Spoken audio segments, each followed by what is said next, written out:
Est-ce que vous étiez là en 2019? Parce que moi, oui. J'étais jeune, mais j'étais là. Je me souviendrai toujours, j'étais au ciné là, dans mon siège, devant le grand final d'Avengers Endgame.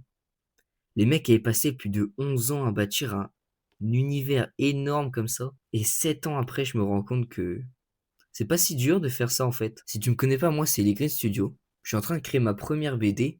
Alors évidemment, j'ai pas le budget de Marvel, mais j'ai compris deux trucs qui m'ont permis de créer mon propre univers, un univers cohérent et intéressant. Parce que ouais, il y a deux grosses erreurs que les scénaristes, créateurs de BD, de manga, de films, tout ce que tu veux, c'est deux erreurs que énormément de gens font. Et je dirais que la principale erreur, c'est de vouloir créer un univers trop vaste, vouloir faire des planètes, des biomes, tout ce que tu veux.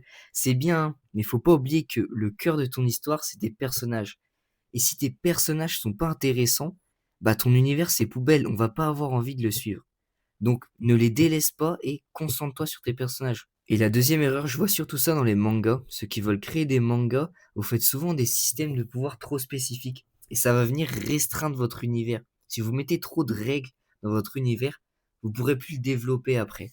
Donc voilà, il y a un juste milieu à trouver. Faut pas non plus trop le développer et pas trop le restreindre non plus. C'est un juste milieu que vous devez trouver entre l'univers et les personnages, je le rappelle. Bon, si tout ça t'intéresse, tu peux t'abonner. Tu verras en mars ma BD qui va sortir. Tu vas pouvoir voir si j'ai bien réussi ou pas. Voilà, bah, abonne-toi.